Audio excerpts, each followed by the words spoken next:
Rome, 51 BC. The smoke of the sacred fire rose slowly toward the white marble columns of the Temple of Jupiter. Tens of thousands of Romans held their breath watching one man, Julius Caesar, the man who had conquered Gaul, who held the fate of Rome in the palm of his hands, now stood before the gods like a god himself. The purple embroidered toga he wore was a symbol of his power. As the high priest offered the final prayers to bless his victory, Caesar wore a humble smile, but it was part of a performance. He was performing not just for the gods, but for every senator, every soldier, and every citizen watching him. He was Rome, untouchable. But then a shout tore through the sacred silence. From the crowd, a man in a dusty tunic burst through the line of guards. It was the Gaul, Valerius, known as the loyal slave of Captain Cassius. There was no fear, no madness on his face, only a pure, burning rage. "For my people!" he shouted. And in that moment, time froze. Valerius, in front of all of Rome, in front of all the gods, raised his hand and delivered a sharp, humiliating slap across Caesar's face. The sound of that slap was louder than the greatest roar of the Colosseum. The crowd, as one body, fell silent in shock. Caesar's Praetorian guards, after a moment's hesitation, drew their swords and lunged at the slave. But before they could take a single step, Caesar raised his hand. "Halt!" In that single second, a volcano erupted in Caesar's mind. His first primal urge was to throttle the man with his own hands, to extinguish his life before the sacred flame. This was more than an insult.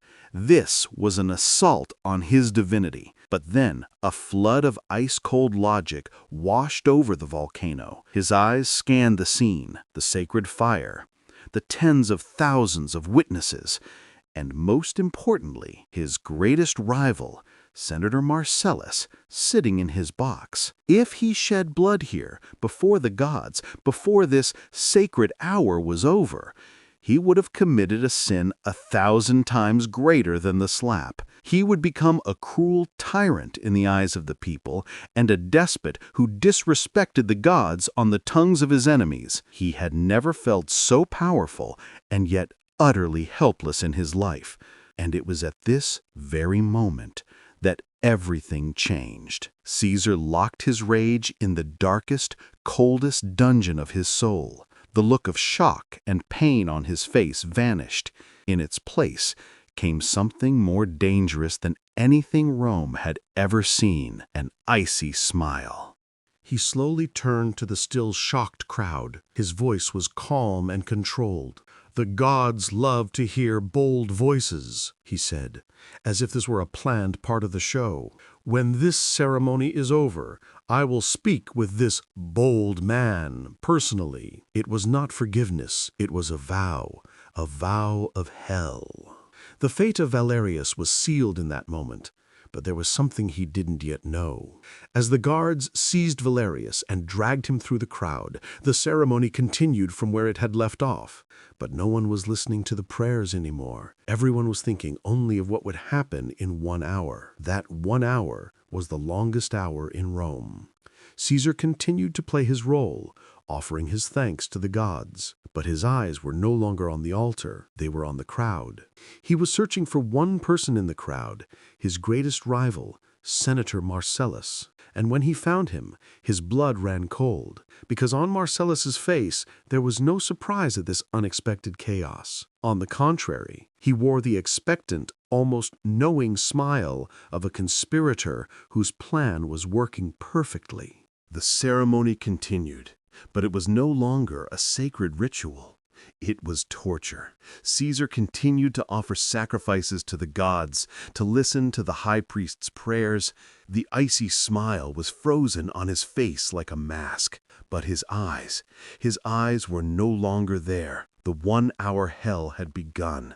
His mind was more chaotic than a battlefield. "Marcellus," he thought, That smile.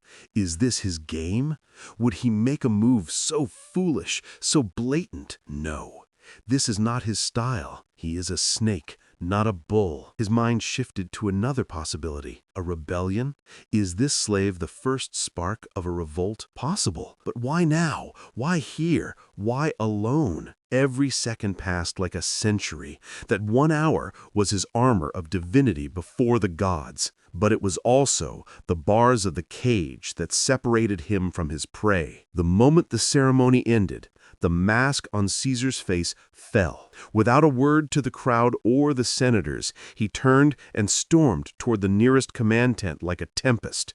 The moment he was inside, the rage he had locked in the darkest, coldest dungeon of his soul for an hour erupted like a volcano. He smashed a marble bust to the ground, overturned a table full of maps with a single kick.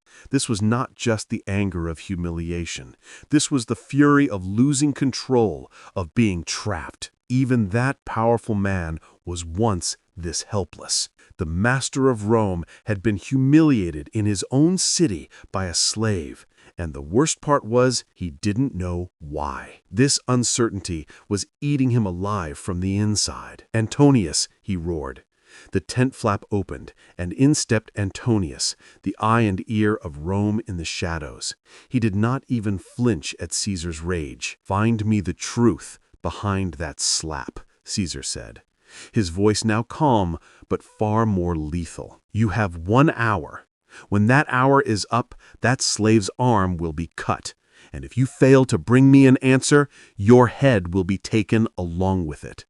Antonius simply bowed his head and vanished into the shadows. The hunt had begun. What you've seen so far is nothing. Caesar's revenge had begun, but the truth he would find at the end of this hunt would be even more shocking than the slap itself. Antonius's first stop was Marcellus's men. 20 minutes of the hour were spent learning Marcellus's every step, every whisper of that day. Finally, Antonius returned to Caesar's tent. "Not Marcellus, my lord," he said clearly. "He is as surprised as you are." They even heard him tell his men, "It is more amusing to watch Caesar destroy himself with his own foolishness. He is enjoying this, but he is not part of the plan. This is a deeper game." Caesar's face grew even darker. There was no easy answer. At that moment, Valerius was being taken for interrogation. He was in chains, but his head was held high. As he walked between the guards, there was no fear, no regret on his face,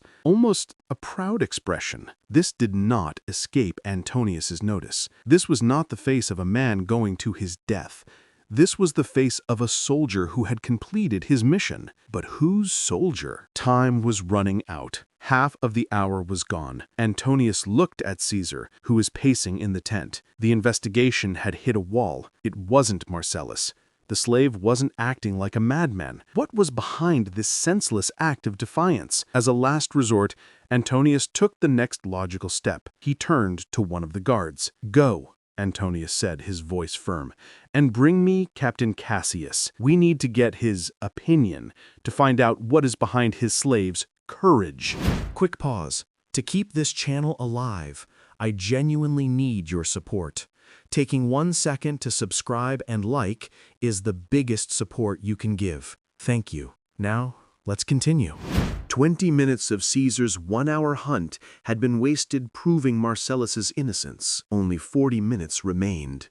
Time was slipping through his fingers like grains of sand. When Antonius returned to Caesar's tent, he held a new scroll. "My lord, the first reports on the slave Valerius have arrived," he said, his voice as calm as ever. "I've spoken with my men. Everyone in the Ludus knows him. A quiet, proud, honorable man. Never gets into any fights. He has only one weakness: his family." Antonius continued, relaying the information brought by another spy. "We spoke with his wife.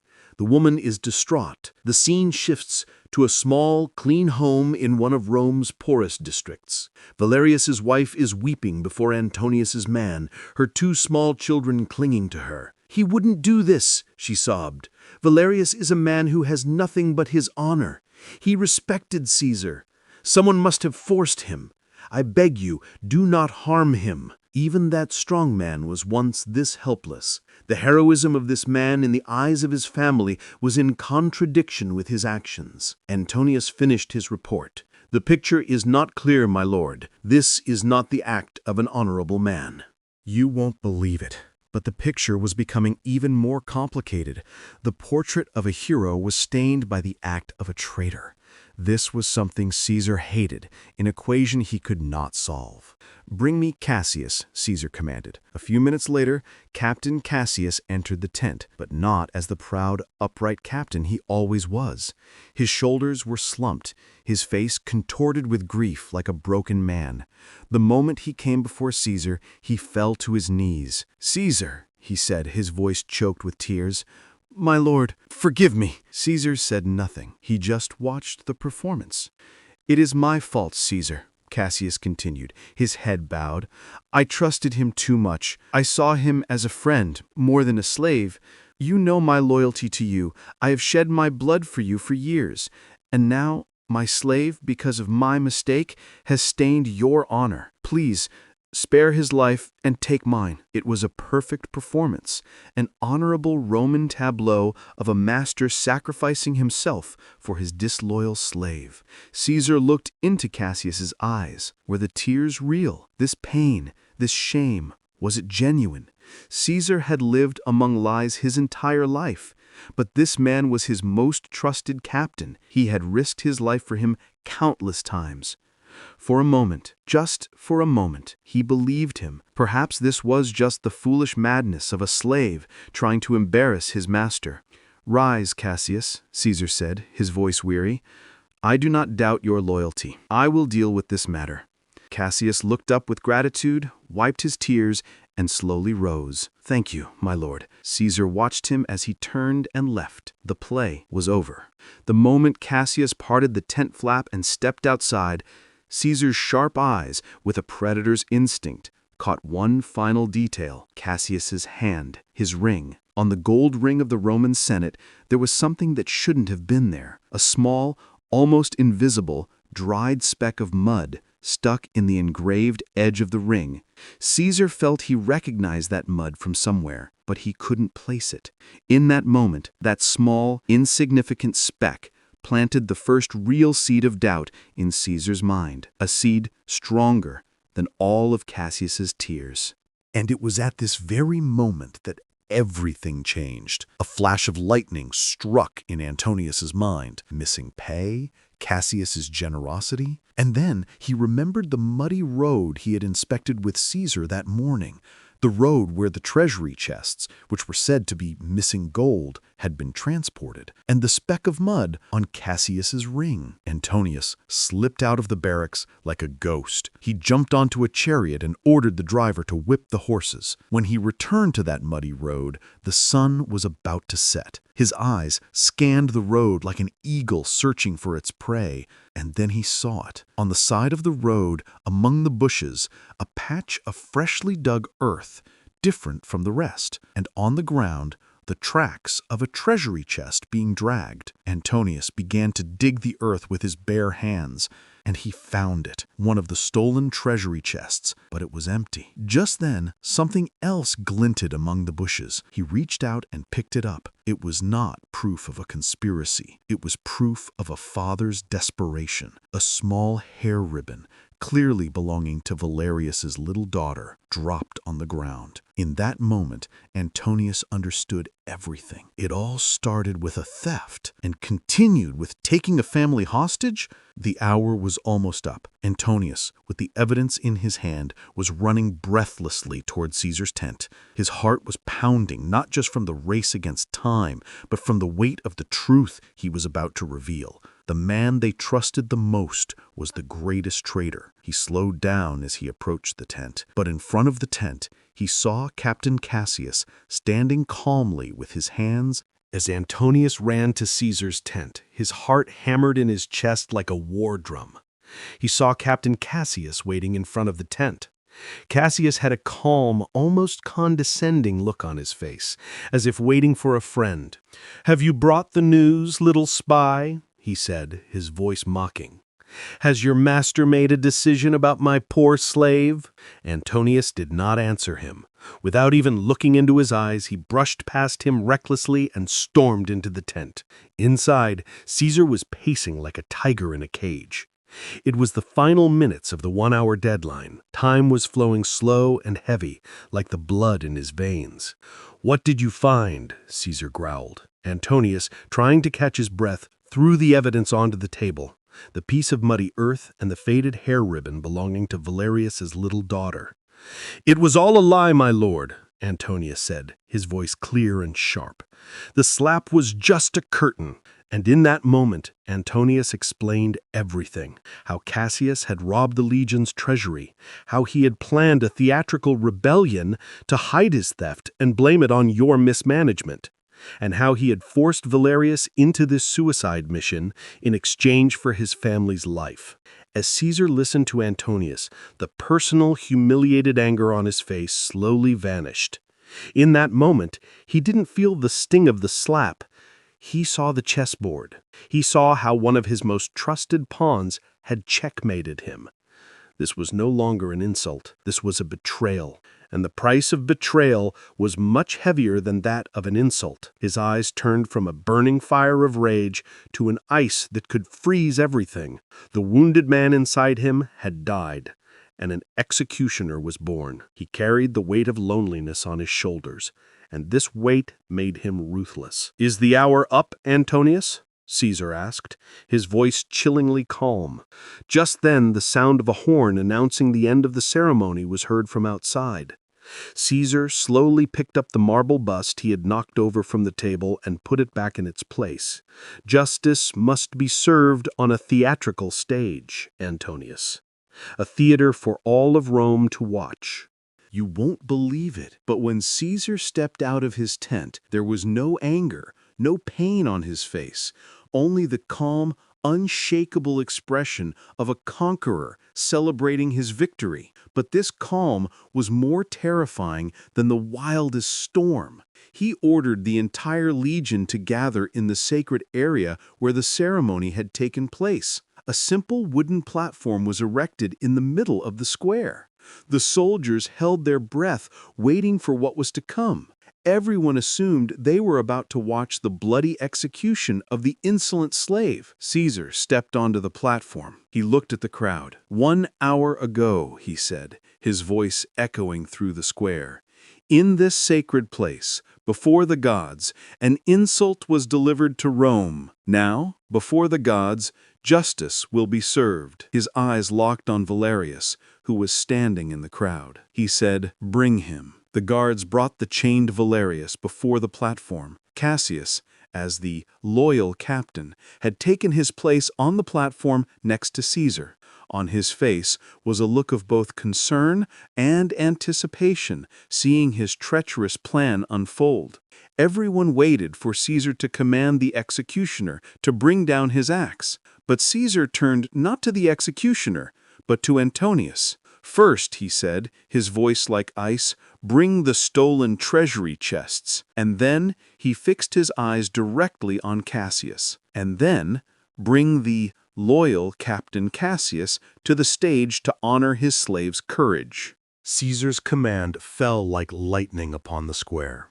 Everyone watched in astonishment as the loyal Captain Cassius walked toward the platform. There was a look of confusion on Cassius's face. This was not part of his plan. But in front of Caesar, he continued to play his role. He stepped onto the platform and stood beside Caesar. "At your command, my lord," he said. "I know, Cassius," Caesar said, his voice like ice. "Always." Then he turned to Antonius. "Bring the chests." 2 soldiers brought the treasury chests that were claimed to have been stolen that morning and opened their lids. They were empty. An angry murmur rose from among the soldiers. "As you can see," Caesar said, "our treasury is empty. Captain Cassius was right." Then he turned to Cassius.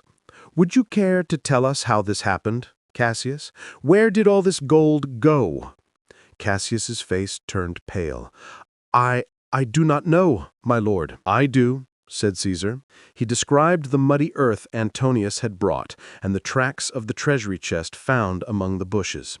Then he called his own financiers, who revealed with proof how the stolen gold had been found in a newly dug cellar on Cassius's land outside Rome. The murmur among the soldiers now turned into a roar of anger.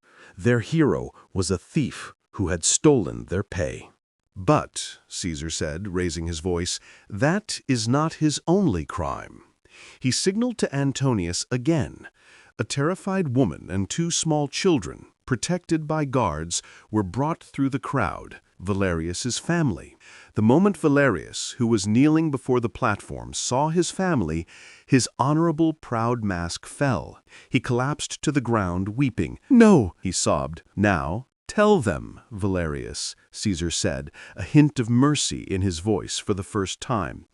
"Tell them, in front of the entire legion, why you slapped the master of Rome." Valerius, through his tears, confessed everything, how Cassius had threatened him, how he had forced him into this suicide mission in exchange for his family's life. And it was at this very moment that everything changed. The entire legion understood they were looking not just at a thief who stole their pay, but at a monster who had broken the most fundamental codes of honor, threatening a soldier's family. When Cassius realized he was trapped, that everything was over, he made one last, desperate move. He drew his sword and tried to attack Caesar. But Caesar's guards, with the speed of a lightning bolt, tackled him and threw him to the ground. The game was over. Caesar walked to the front of the platform. He looked first at Valerius, then at Cassius, who was kneeling beside him. "The hand that delivered this slap," he said, his voice echoing through the square, "was a puppet, but the hand pulling the strings belonged to Captain Cassius." He turned to the executioner. "Cut off both their right arms." This command brought a deathly silence upon the square. The executioner raised his axe. First Cassius's, then Valerius's screams tore through that silence. Justice had been served. In blood. Everyone expected Caesar to turn and leave, for the story to end with this bloody finale. Cassius and Valerius were lying on the ground, bleeding. But Caesar did not leave. He slowly walked to Valerius, who was writhing in agony, and knelt before him. "Your family is free," he said, his voice like a whisper, "and so are you. But you will live with this stain. For the rest of your life, when everyone looks at you, they will see both a fool who believed a traitor and a slave who lives by Caesar's mercy." Caesar had not only delivered a punishment, but also an ironic mercy, proving just how absolute and ruthless his justice was. He had not imprisoned Valerius's body, but his soul forever. Thank you for watching this story of brutal justice until the very end. If you want more epic legends like this to come, your support is crucial. Please don't forget to subscribe and like the video. And most importantly, join the conversation in the comments. Do you think justice was served? Was it fair for both the pawn slave and the treacherous captain to receive the same punishment? I can't wait to read your thoughts. See you in the next legend.